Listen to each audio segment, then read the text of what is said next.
Okay guys, ನಮಸ್ಕಾರ guys. ಎಲ್ಲರೂ ಹೇಗಿದ್ರು ಚೆನ್ನಾಗಿದೆ ಅಂತ ವಿಡಿಯೋ ಮಾಡ್ತೀನಿ ಗೈಸ್. ಇವತ್ತಿನ ವಿಡಿಯೋದಲ್ಲಿ ಏನಪ್ಪ ತಿಳಿಸ್ಕೊಡ್ತಾ ಇದ್ದೀನಿ ಅಂದರೆ SLC ಎಕ್ಸಾಮ್ ಎಲ್ಲ ಯಾರೆಲ್ಲ ಬರ್ತಿದ್ರು ಗೈಸ್, ಅವ್ರಿಗೆಲ್ಲ ಗೈಸ್ ಒಂದು ಬ್ಯಾಡ್ ನ್ಯೂಸ್ ಅಂತಲೇ ಹೇಳ್ಬೋದು. ಯಾಕಪ್ಪ ಬ್ಯಾಡ್ ನ್ಯೂಸ್ ಅಂತ ಹೇಳ್ಬೋದು ಗೈಸ್, ಇವತ್ತು ರಿಸಲ್ಟ್ ಬರುತ್ತೆ ಅಂತ ನಾವೆಲ್ಲ ಅಂದ್ಕೊಂಡಿದ್ವು.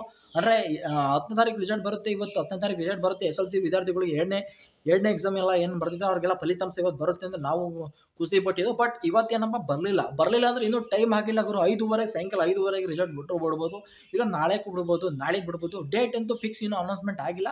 ಬಟ್ ರಿಸಲ್ಟ್ ಬರ್ಬೋದು, ಆಲ್ಮೋಸ್ಟ್ ನಾಳೆದಲ್ಲೂ ಬರ್ಬೋದು, ಇವತ್ತೇ ಬರ್ಬೋದು, ನಾಳಿದ್ದೇ ಬರ್ಬೋದು. ಬಟ್ ಡೇಟ್ ಮಾತ್ರ ಅನೌನ್ಸ್ಮೆಂಟ್ ಆಗಿಲ್ಲ. ಸುಮಾರು ಜನಕ್ಕೆ ಒಂದು ಡೌಟ್ ಇರುತ್ತೆ ರಿಸಲ್ಟ್ ಹೆಂಗೆ ಚೆಕ್ ಮಾಡ್ಕೊಳ್ಳೋದು ಅಂತ. ನಾನು ಡೈರೆಕ್ಟ್ ಡಿಸ್ಕ್ರಿಪ್ಷನಲ್ಲಿ ಲಿಂಕ್ನ ಕೊಟ್ಟಿರ್ತೀನಿ. ಡಿಸ್ಕ್ರಿಪ್ಷನಲ್ಲಿ ಕೆಳಗಡೆ ಲಿಂಕ್ನ ಕೊಟ್ಟಿರ್ತೀನಿ. ಅದ್ರ ಮೇಲೆ ಟೇಕ್ ಮಾಡಿದ್ರೆ ಆ ವೆಬ್ಸೈಟ್ಗೆ ಹೋಗುತ್ತೆ. ಆ ವೆಬ್ಸೈಟಲ್ಲಿ ಹೋಗಿ ನಾನು ಏನು ಮಾಡಬೇಕು, ನಿಮ್ಮ ರಿಜಿಸ್ಟರ್ ನಂಬರ್ ಹಾಕಬೇಕು. ನಿಮ್ಮ date of birth register number ಹಾಕಂದ್ರೆ ಅಲ್ಲಿ ನಿಮ್ಮ ರಿಸಲ್ಟ್ ಶೋ ಆಗುತ್ತೆ. ಯಾರೆಲ್ಲ ಎಕ್ಸಾಮ್ 2 ಬರ್ದಿದ್ದೀರಾ ಅಂದರೆ SLCಲಿ ಯಾರೆಲ್ಲ 2ನೇ ಎಕ್ಸಾಮ್ ಬರ್ದಿದ್ದೀರಾ ಅವ್ರಿಗೆಲ್ಲ ಗೈಸ್ ಇದು ವಿಡಿಯೋ ಯೂಸ್ಫುಲ್ ಆಗುತ್ತೆ. ಬಟ್ ಇನ್ನು ಸುಮಾರು ಜನ ಕೇಳ್ತಾರೆ, ಬಟ್ ನಾನು ಎಕ್ಸಾಮ್ 2 ಅಲ್ಲಿ ಫೇಲ್ ಆದರೆ ಏನಪ್ಪ ಮಾಡೋದಂದ್ರೆ, ಗೈಸ್ ಎಕ್ಸಾಮ್ 2 ಅಲ್ಲಿ ಫೇಲ್ ಆದರೂ ನಿಮಗೆ ಇನ್ನೂ ಒಂದು ಎಕ್ಸಾಮ್ ಇದೆ, 3ನೇ ಎಕ್ಸಾಮ್ ಐತೆ. 3ನೇ ಎಕ್ಸಾಮಲ್ಲಿ ನೀವು ಕಟ್ಬಿಟ್ಟು ನೀವು ಪಾಸ್ನ ಮಾಡ್ಕೋಬೋದು. ಈ ಮೈಂಡ್ ಸೆಟ್ ಇರುತ್ತೆ.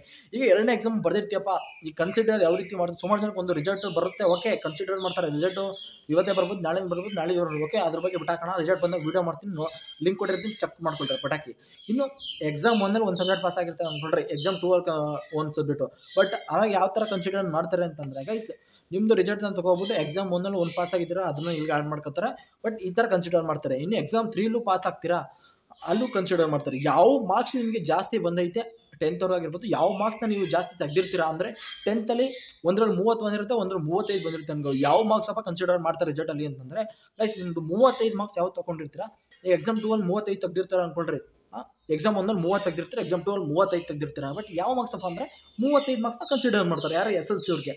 ಬಟ್ ಈ ಎಕ್ಸಾಮ್ 3ಅಲ್ಲಿ 45 ತೆಗೆದುಬಿಟ್ರಿ ಅಂದ್ಕೊಳ್ಳಿ. ಬಟ್ ಯಾವ ಮಾರ್ಕ್ಸು 30 ಇದು ಮಾಡಲ್ಲ, 35 ಮಾಡಲ್ಲ. ಬಟ್ 45ನ ಕನ್ಸಿಡರ್ ಮಾಡ್ತಾರೆ ಯಾರೆಲ್ಲ ಅವರು SLC ನೋಡ್ತಾ ಇದ್ರೆ ಅವ್ರಿಗೆ. ಬಟ್ ಈ ಥರ ಎಲ್ಲ ಇರುತ್ತೆ ಗೈಸ್. SLCಲಿ ಯಾರೂ ಕನ್ಫ್ಯೂಸ್ ಆಗಬೇಡಿ. ರಿಸಲ್ಟ್ ಬರುತ್ತೆ, ರಿಸಲ್ಟ್ ಬಂದಾಗ ಪಕ್ಕ ಅದೇ ವಿಡಿಯೋ ಲಿಂಕ್ನ ಆಲ್ರೆಡಿ ಕೊಟ್ಟಿರ್ತೀನಿ. ಲಿಂಕ್ ಬಗ್ಗೆ ಅಂತ ತಲೆಕೆಡಿಸ್ಬಿಟ್ಟು ಹೋಗಿ ಚೆಕ್, ನೀವು ಯಾವ ಗೂಗಲ್ ಹೋಗಿ ಸರ್ಚ್ ಮಾಡೋದು ಬೇಕಾಗಿಲ್ಲ, ನೀವು ಹುಡ್ಕೋದು ಬೇಕಾಗಿಲ್ಲ. ಲಿಂಕ್ ಆಲ್ರೆಡಿ ಕೊಟ್ಟಿರ್ತೀನಿ, ಹೋಗಿ ಕ್ಲಿಕ್ನ ಮಾಡಿದ್ರೆ ಡೈರೆಕ್ಟ್ ವೆಬ್ಸೈಟ್ಗೆ ಹೋಗುತ್ತೆ. ನಿಮ್ಮ ರಿಜಿಸ್ಟರ್ ನೋಡ್ಬಿಟ್ಟು ರಿಸಲ್ಟ್ ನೋಡ್ಕೊಳ್ಳೋದು ಅಷ್ಟೇ ನಿಮ್ಮ ಕೆಲಸ. ಯಾರೆಲ್ಲ 10th ಅವ್ರು ನೋಡ್ತಾ ಇದ್ದೀರಾ ವಿದ್ಯಾರ್ಥಿಗಳಿಗೆ. ಅದಕ್ಕೆ ಇನ್ನೊಂದು ಗೈಸ್, ನಮಗೆ ಫ್ರೀಯಾಗಿ ಸಬ್ಸ್ಕ್ರೈಬರ್ ಮಾಡ್ಕೊಳ್ಳಿ. ಕೆಳಗಡೆ ಸಬ್ಸ್ಕ್ರೈಬರ್ ಅಂತ ಇರುತ್ತೆ ನೋಡಿ, ಅದನ್ನ ಸಬ್ಸ್ಕ್ರೈಬರ್ ಮಾಡ್ಕೊಂಡ್ರೆ ನಾನು ಹಾಕೋ ವೀಡಿಯೋಗಳ ನೋಟಿಫಿಕೇಶನ್ ನಿಮಗೆ ಬೇಗ ಬರುತ್ತೆ. ಇನ್ನು ಸುಮಾರು ಜನ ಕೇಳ್ತಾರೆ, ಬಟ್ ರಿಸಲ್ಟಿಂದ 1 ಮಾರ್ಕ್ಸ್ 2 ಮಾರ್ಕ್ಸ್ 3 ಮಾರ್ಕ್ಸ್ ಈ ಥರ ಎಲ್ಲ ಫೇಲ್ ಆಗಿರೋರಿಗೆ ರಿವ್ಯಾಲ್ಯೂಷನ್ ಯಾವ ರೀತಿ ಹಾಕೋದು, ಎಷ್ಟನೇ ತಾರೀಕಿಂದ ಇರುತ್ತೆ, ಒಂದು ಎಕ್ಸಾಮ್ 3 ಯಾವಾಗಿಂದ ಕಟ್ಟೋದು, ಎಲ್ಲ ಬಗ್ಗೆ ವಿಡಿಯೋ ಮಾಡ್ತೀನಿ. ಬಟ್ ಎಲ್ಲ ಯೂಸ್ಫುಲ್ ಆಗುತ್ತೆ ಅಂತ ಗೊತ್ತೀನಿ.